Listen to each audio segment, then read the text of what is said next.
السلام علیکم ورحمۃ اللہ وبرکاتہ۔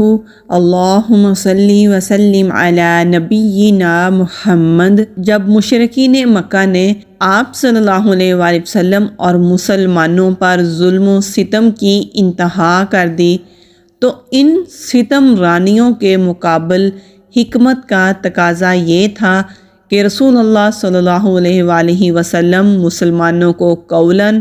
اور عملاً دونوں طرح اسلام کے اظہار سے روک دیں اور ان کے ساتھ خفیہ طریقے پر اکٹھے ہوں،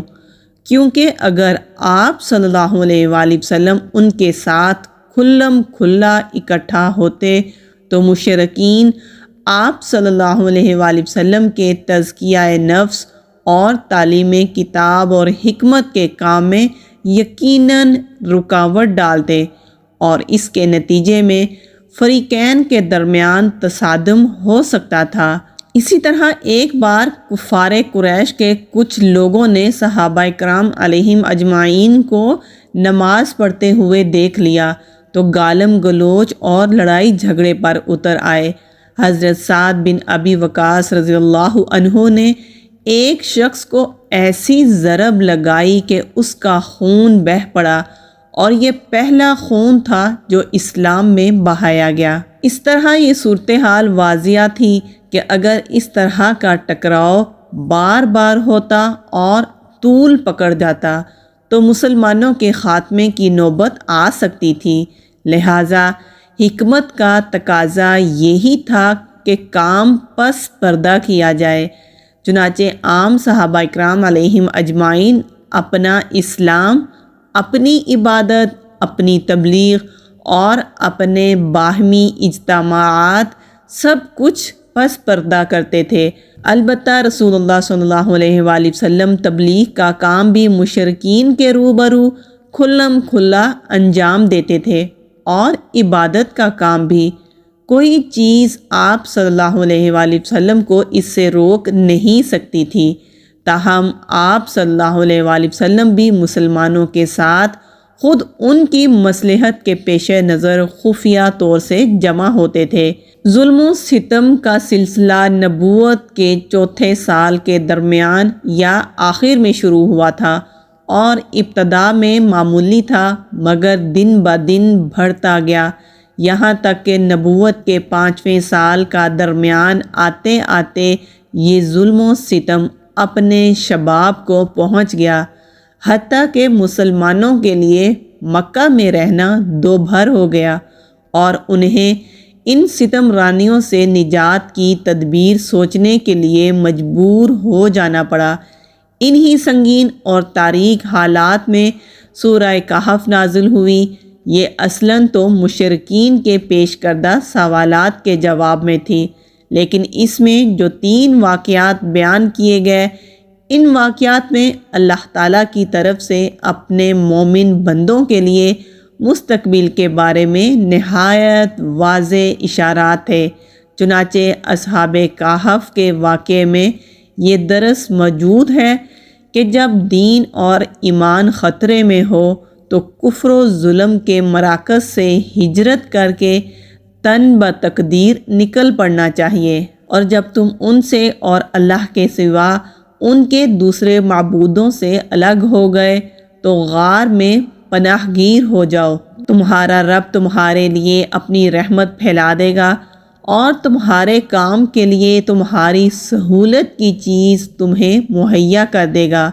حضرت موسیٰ علیہ السلام اور خضر علیہ السلام کے واقعے سے یہ بات ثابت ہوتی ہے کہ نتائج ہمیشہ ظاہری حالات کے مطابق نہیں ہوتے، بلکہ بعض اوقات ظاہری حالات کے برعکس ہوتے ہیں۔ لہٰذا اس واقعے میں اس بات کی طرف اشارہ تھا کہ مسلمانوں کے خلاف اس وقت جو ظلم و تشدد برپا ہے، اس کے نتائج بالکل برعکس نکلیں گے، اور یہ سرکش مشرکین اگر ایمان نہ لائے تو آئندہ انہی مجبور مسلمانوں کے سامنے سرنگوں ہو کر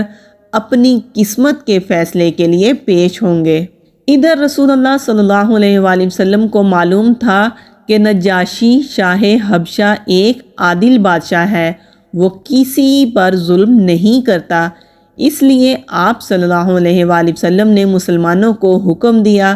کہ وہ فتنوں سے اپنے دین کی حفاظت کے لیے حبشہ ہجرت کر جائیں۔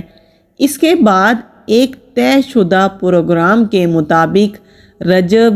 5 نبوی میں صحابہ کرام علیہم اجمعین کے پہلے گروہ نے حبشہ کی جانب ہجرت کی۔ اس گروہ میں 12 مرد اور 4 عورتیں تھیں۔ حضرت عثمان بن عفان رضی اللہ عنہ ان کے امیر تھے اور ان کے ہمراہ رسول اللہ صلی اللہ علیہ وآلہ وسلم کی صاحبزادی حضرت رقیہ رضی اللہ عنہا بھی تھیں۔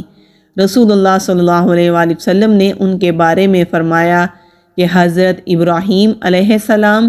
اور حضرت لوط علیہ السلام کے بعد یہ پہلا گھرانہ ہے جس نے اللہ کی راہ میں ہجرت کی۔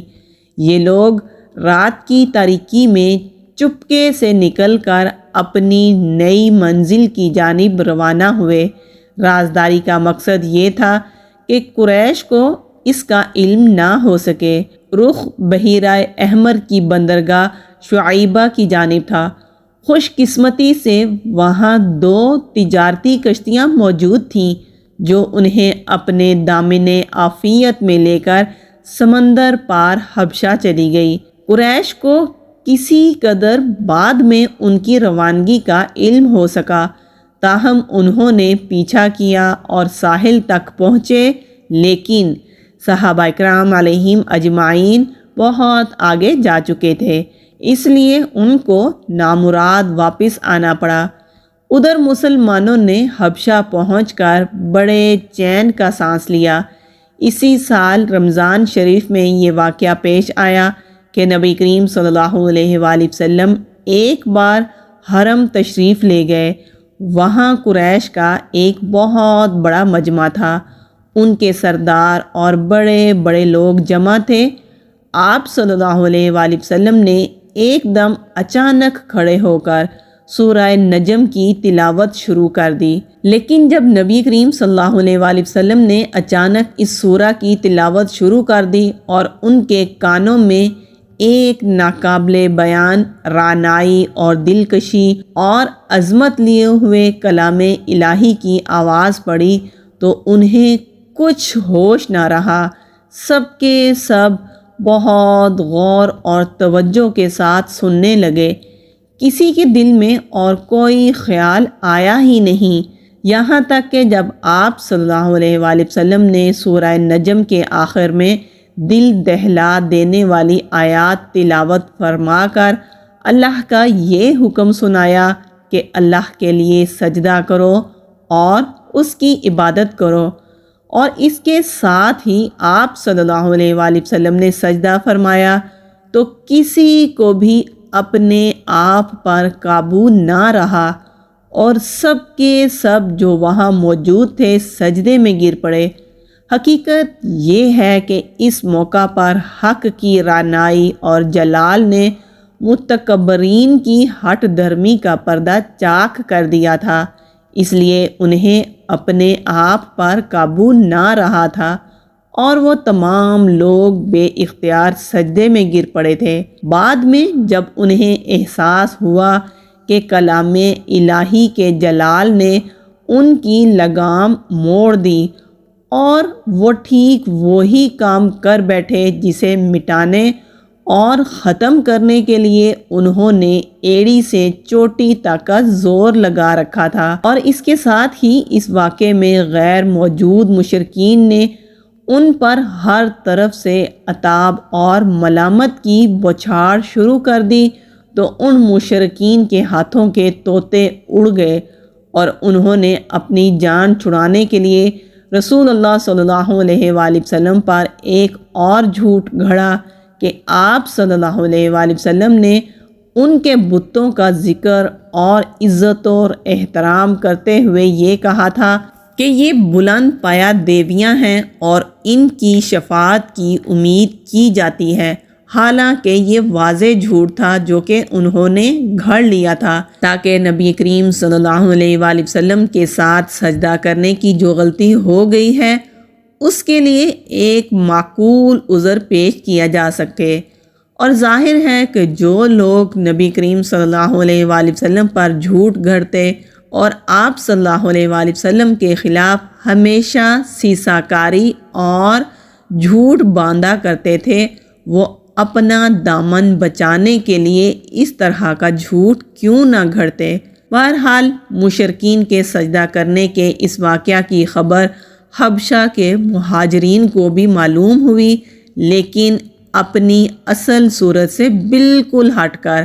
یعنی انہیں یہ معلوم ہوا کہ قریش مکہ مسلمان ہو گئے ہیں، چنانچہ انہوں نے ماہ شوال میں مکہ واپسی کی راہ لی۔ لیکن جب اتنے قریب آ گئے کہ مکہ ایک دن سے بھی کم فاصلے پر رہ گیا تو ان پر حقیقت واضح ہو گئی، تو اس کے بعد کچھ لوگ تو سیدھے حبشہ واپس پلٹ گئے اور کچھ لوگ چھپ چھپا کر قریش کے کسی آدمی کی پناہ لے کر مکہ میں داخل ہوئے۔ اس کے بعد ان مہاجرین پر خصوصاً اور مسلمانوں پر عموماً قریش کا ظلم و ستم اور زیادہ بڑھ گیا، اور ان کے خاندان والوں نے انہیں خوب ستایا، کیونکہ قریش کو ان کے ساتھ نجاشی کے حسن سلوک کی جو خبر ملی تھی وہ اس پر نہایت پریشان تھے۔ ناچار رسول اللہ صلی اللہ علیہ وآلہ وسلم نے صحابہ اکرام علیہم اجمعین کو پھر ہجرت حبشہ کا مشورہ دیا، لیکن یہ دوسری ہجرت پہلی ہجرت کے مقابلے میں اپنے دامن میں زیادہ مشکلات لیے ہوئی تھی، کیونکہ اب کی بار قریش پہلے سے ہی چوکنا تھے اور ایسی کسی کوشش کو ناکام بنانے کا تہیہ کیے ہوئے تھے، لیکن مسلمان ان سے کہیں زیادہ ہوشیار ثابت ہوئے اور اللہ نے ان کے لیے سفر آسان بنا دیا،